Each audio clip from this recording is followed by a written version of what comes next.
Muy buenos días, felices Pascuas y cada vez más nos estamos acercando a la culminación de este tiempo.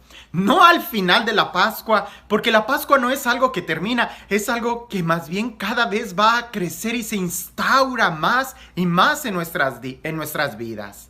Llamamos culminación de la Pascua porque la celebramos con una fiesta, la fiesta de Pentecostés, que en el Antiguo Testamento hay que recordar que la Pascua ya se celebraba en el Antiguo Testamento como el día de Pentecostés, pero en Cristo adquieren toda una dimensión diferente. La Pascua, que en el Antiguo Testamento era celebrar la liberación de un pueblo que estaba oprimido, que era esclavo de otro pueblo y se libera.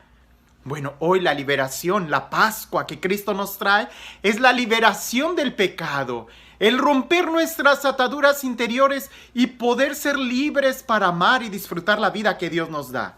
La fiesta de Pentecostés en el Antiguo Testamento era la celebración importante, claro, que cuando Dios le da la ley al pueblo.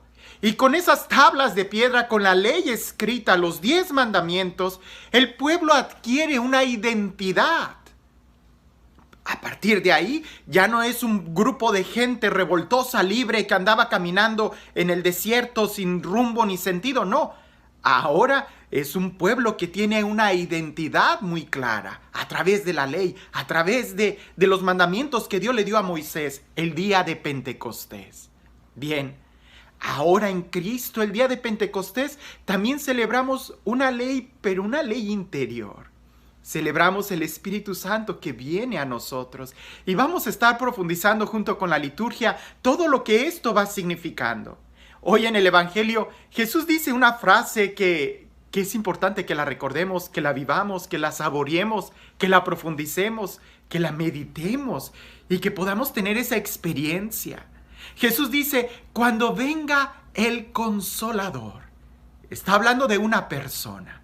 Y la palabra consolador, ese adjetivo que se le da a esa persona, va a ir cambiando en los textos bíblicos. Jesús a veces va a utilizar la palabra paráclito, consolador, ¿verdad? Espíritu de la verdad. En este mismo texto utiliza dos. Dice, cuando venga el Consolador que yo les enviaré, el Espíritu de la verdad, Él dará testimonio de mí y ustedes también darán testimonio de mí. Profundicemos un poco en lo que quiere decir la palabra paráclito o consolador, que en este texto, ¿verdad? El día de mañana también va a aparecer, pero creo que es oportuno que hoy profundicemos un poco. Conocer los nombres de las personas nos ayuda a conocer un poco más de la personalidad. Y conocer al Espíritu Santo nos ayuda, o los títulos del Espíritu Santo, los nombres del Espíritu Santo, de una u otra forma nos ayuda a poder saber cuál es la misión de Él.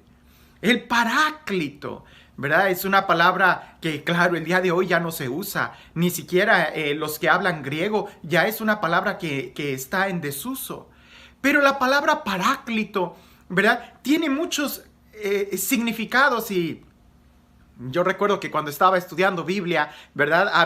Profundizamos en ese sentido y había prácticamente dos líneas. Una, en el sentido de la agricultura, paráclito se le llamaba también a esos palos o esa escalerita, ese sostén que se usa para que la vid crezca sobre ella y que los racimos de uva cuelguen. El paráclito es el soporte que tiene la vid para que pueda dar fruto.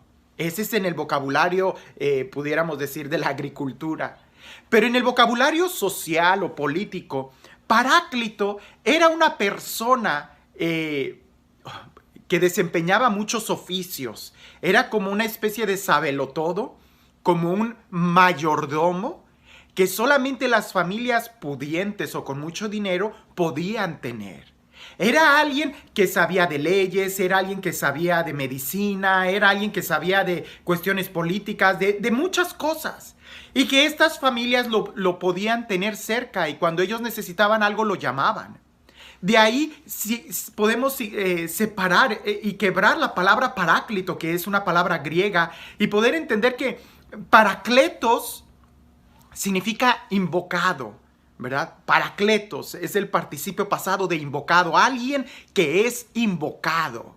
Ahora, paráclesis es invocación, como la epíclesis que se realiza en la Eucaristía, en la misa, es una invocación.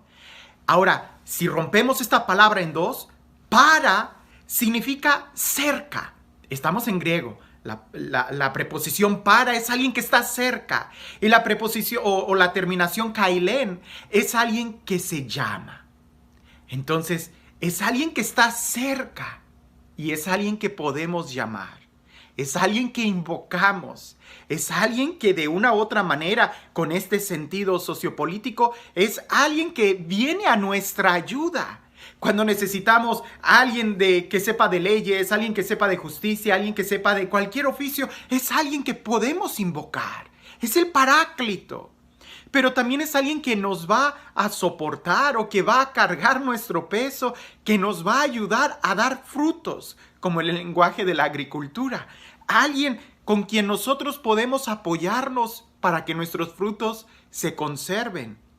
Si no tenemos el Paráclito, los frutos van a estar al nivel de la tierra y claro, cuando llueva se van a podrir, los gusanos, las lombrices se los van a comer. Por eso necesitamos estar en alto sobre el Paráclito. Hay muchos términos del Espíritu Santo que cada uno son impresionantes. El consolador, alguien que viene a darnos consuelo. Cuando estamos heridos, lastimados, traicionados, esa es la función del Espíritu, darnos un consuelo. Pero también es un abogado, es un defensor, es el Paráclito, es el Espíritu de la verdad. Y ya que medio vamos entendiendo lo que significa este nombre de consolador, de Paráclito, ahora nos tenemos que mover a la misión. Y esa es la más importante.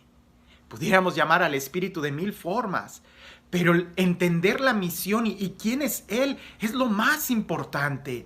Porque justamente en este texto Jesús lo dice, cuando venga el Consolador que yo les enviaré, Él dará testimonio de mí, para que ustedes también den testimonio de mí. Entonces pudiéramos decir que el trabajo, la misión del Espíritu Santo, del Paráclito, es darnos testimonio de Dios, de Jesús, de la acción divina. Sí, en la historia de la salvación podemos ver como tres movimientos. Dios Padre que se revela como el que es.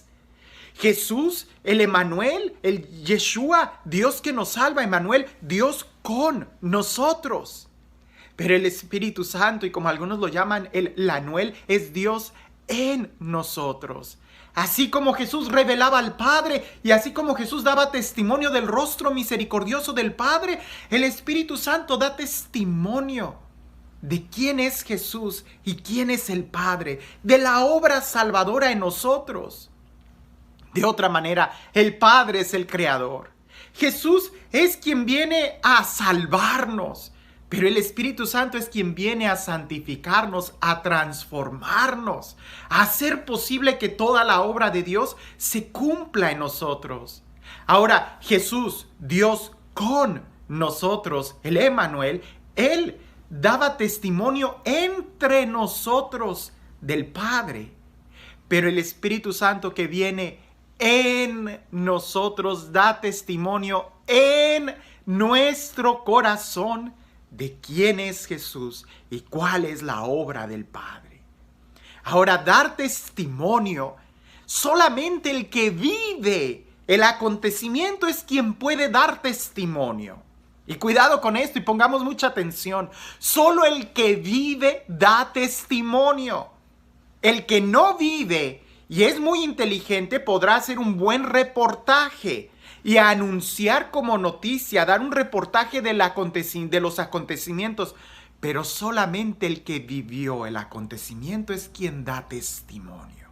Ahora bien, y esto es lo bonito, el Espíritu Santo da testimonio de la vida divina, da testimonio de la vida de Dios, da testimonio de la vida que Dios quiere que vivamos. Él nos revela en nuestro interior. Él nos recuerda, nos da testimonio. ¿Para qué?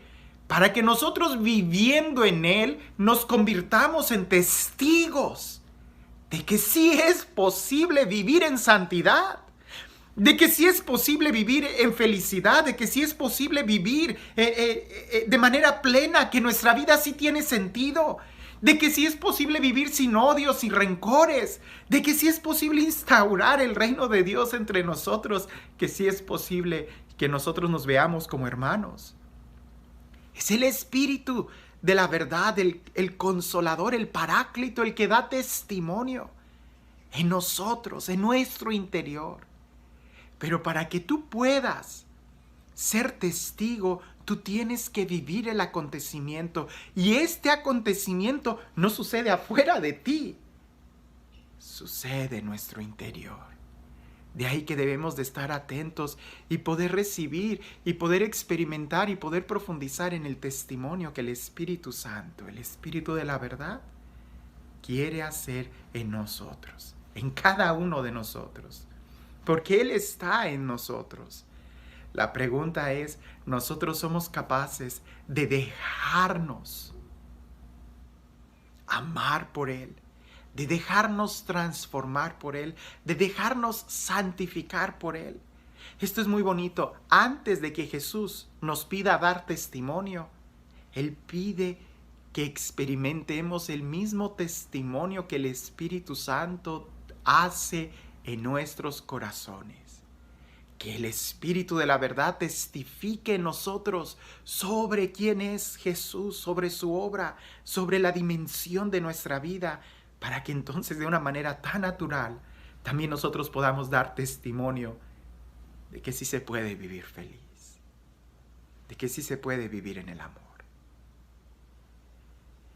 El Dios del amor, el Dios de la paz, el Dios que no solamente nos ha creado a su imagen y semejanza, sino que además nos ha salvado, nos ha redimido, nos ha vuelto a ofrecer su amistad, y que además se entrega a sí mismo como raudales de agua viva en nuestro corazón, para que desde nuestro interior broten como ríos de agua viva la experiencia que Dios quiere que tengamos del amor, de la plenitud, de la vida, de la felicidad, de la dicha, de la libertad.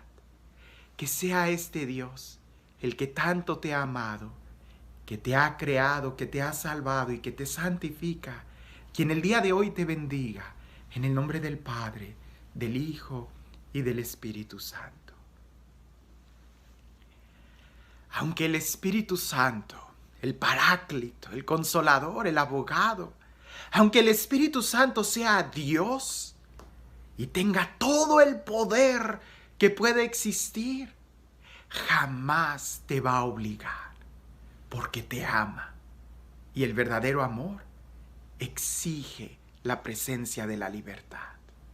De ti depende si eres capaz de escuchar el testimonio que Él da en tu interior, o si solamente quieres escuchar un reportaje que después vamos a repetir como pericos, o si en verdad quieres convertirte en testigo para dar testimonio.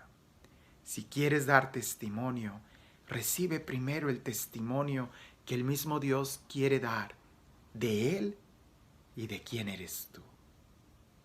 Que tengas un excelente día.